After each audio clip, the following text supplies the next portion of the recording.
The tragic story of Mira's demon blood. Did you notice the most heartbreaking detail in K-pop Demon Hunters? Everyone knows Mira as the most powerful fighter of Huntrix. She's fearless, fast, and brutal in battle.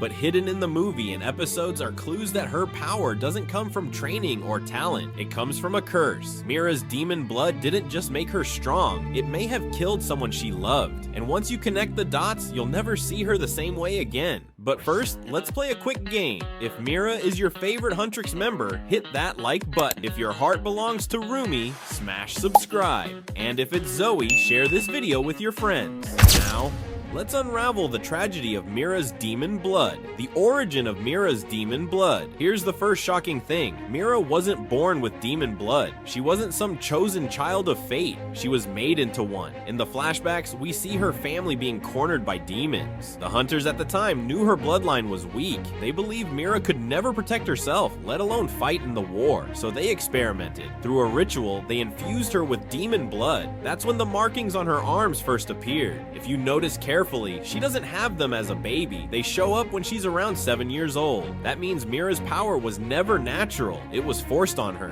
And here's the cruel irony. The thing that made her strong was also the thing that broke her childhood. Signs of corruption. From the very start, Mira's demon blood came with side effects. Look at her battles closely. Whenever she's overwhelmed or pushed to the limit, her eyes glow crimson. Her voice drops to a deeper, harsher tone, and her attacks hit everything around her, not just the enemy. In episode 8, there's even a moment where one of her slashes damages the walls of her own base.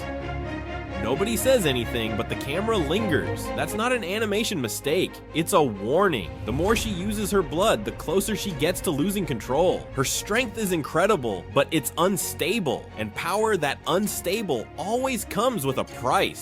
The person she lost now. Here's where it gets truly heartbreaking. Roomie's flashback gives us the biggest clue. We see Mira standing in the ruins of a village. Her face is covered in tears. Around her, the ground is scorched, the buildings are destroyed, and her hands are still glowing with demonic energy. But if you pause the scene, there's one detail everyone misses: a small child's toy lying in the rubble. Fans believe that toy belonged to Mira's younger brother. And if that's true, then the implication is brutal. Mira lost control of her demon blood, and in the chaos, she killed her own sibling. Think about that. She wasn't just robbed of a normal childhood. She may have been forced to carry the guilt of killing the very person she loved most. Her greatest tragedy isn't what she fights, it's what she destroyed. Roomie's silence.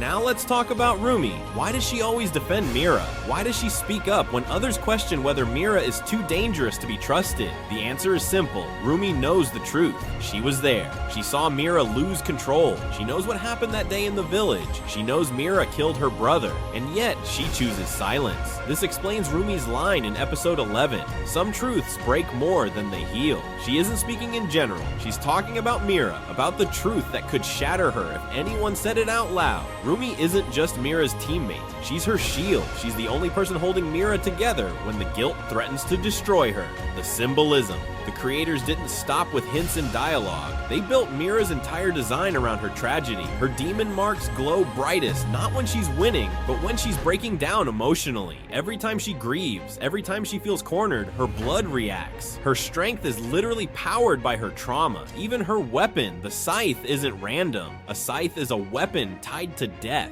It's not flashy like swords or daggers. It's a reminder of loss. It's not just aesthetic, it's foreshadowing. Everything about Mira screams of someone who carries death with her, whether she wants to or not. Fan theories about her future.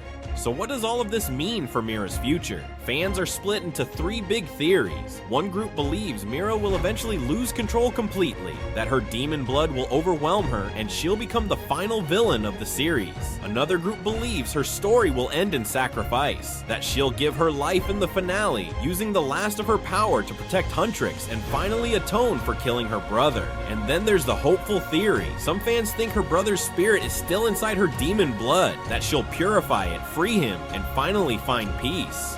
No matter which you believe, it's clear the writers planted these seeds on purpose. Mira's story isn't finished. It's building to something big. So here's the real question. Is Mira doomed by her demon blood? Or is it secretly her greatest weapon? The creators left us just enough clues to argue about forever. But one thing is clear, Mira's story isn't just about fighting demons. It's about fighting the monster inside herself. And when you watch her next battle, remember, every slash, every scream, every glowing mark is a reminder of the guilt she can never erase. If you loved this breakdown, hit like for more hidden details, subscribe so you never miss the next theory, and drop your thoughts in the comments. Do you think Mira's demon blood will save her or destroy her? And don't forget to share this with another K-pop Demon Hunters fan, because the tragedy of Mira isn't just a detail, it's the key to understanding her entire story.